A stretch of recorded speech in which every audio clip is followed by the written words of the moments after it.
Cindy Crawford, the girl who became a supermodel icon. Damn, who the hell is this woman? Look at that face. Seriously, even if I showed you just one photo, there's a damn good chance you'd know exactly who she is. Cindy Crawford, the woman whose face was everywhere. Magazines, posters, TV, billboards, and yeah, that mole, that little beauty mark above her lip. Today, it's iconic.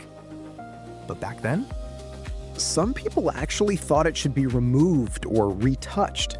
Can you believe that? Most people would probably feel insecure about something like that. Cindy, she basically said, nah, I'm keeping it.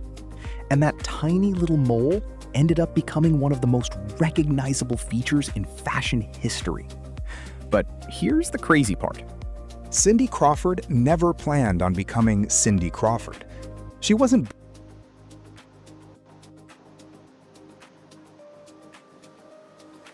born into the glamorous world of fashion. She didn't grow up surrounded by celebrities, and she certainly didn't wake up one morning thinking, yep, I'm gonna become one of the most famous women on earth. Nope. She was just a regular girl from Illinois.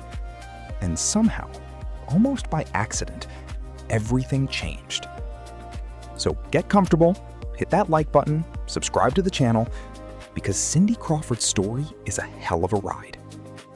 She had the look, that kind of face that just works in front of a camera. One photo led to another, and before long, Cindy started getting into modeling. But there was a problem. The fashion industry back then had some pretty damn strict ideas about what a model was supposed to look like. And Cindy had one feature that stood out, that famous mole. In some of her early photos, it was actually retouched.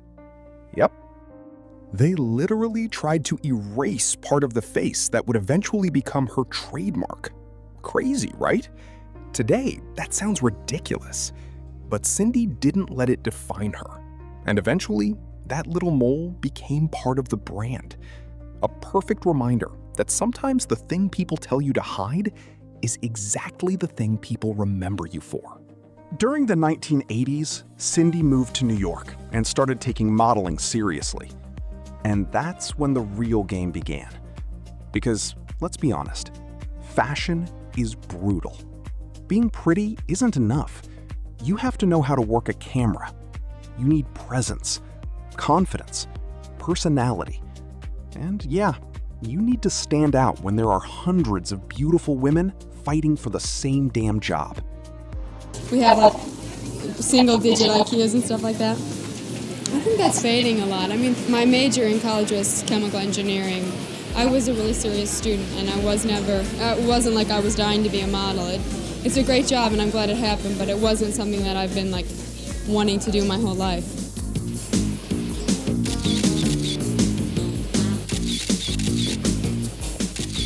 I'm from a small town outside Chicago, and just from people saying, oh, you should be a model, and slowly I got a little interested in it. My parents, they're proud of me. They're really happy. That was when Cindy Crawford went from famous to world famous. She wasn't just a model anymore. She was a brand. Her face was everywhere. Magazines, advertising campaigns, television, fashion shows, and then Pepsi.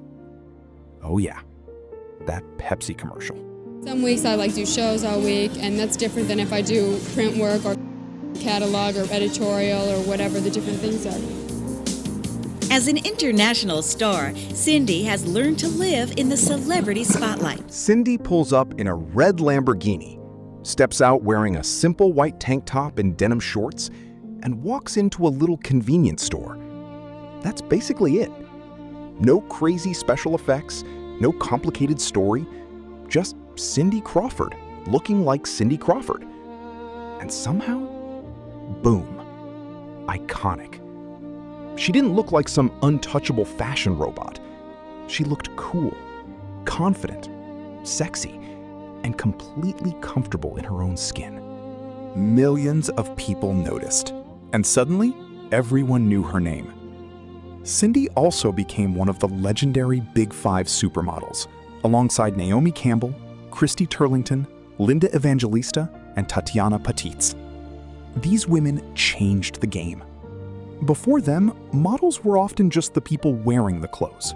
But the Big Five? They became the stars. They were on magazine covers. They were on television. They were celebrities in their own right. People weren't just asking who designed that dress. They were asking, who the hell is that model? And Cindy was right there at the center of it. But here's where her story gets really interesting. Because the modeling business has one brutal rule. Fashion always wants something new. A newer face, a younger face, a different face. The industry can make you famous today and forget you tomorrow. But Cindy didn't play by those rules. Instead of simply waiting for the next generation to replace her, she started building something bigger. Her own brand. Beauty products, television, advertising, fitness programs, business ventures. Cindy understood something incredibly important. Being beautiful can open doors, but you need brains to stay in the room. And that's exactly what she did. She turned her fame into a business. She turned her name into an asset. And she made sure her career didn't disappear when the fashion industry decided it was time to move on. And honestly, that's what makes Cindy Crawford's story way more interesting than just she was really beautiful. Yeah, she was. Obviously. But beauty alone doesn't explain decades of success. Cindy understood how to build a career around it. She knew how to work with photographers, how to handle the media, how to connect with audiences, and most importantly, how to evolve. Because decades passed, fashion changed. Magazines lost some of their power. Social media arrived. New models became celebrities. The whole damn industry transformed. But Cindy Crawford? People still know exactly who she is. Same face. Same famous mole. Same confidence. Just a lot more experience behind it. And maybe that's the real Cindy Crawford story. It's not simply that she was one of the most beautiful women of her generation. It's that she managed to turn beauty into something much bigger. A career, a brand, and a legacy. The fashion world has changed dramatically since Cindy first stepped in front of a camera. But some icons don't belong to just one era. They become part of the era itself. And Cindy Crawford? She didn't just become a supermodel. She became the damn definition of one.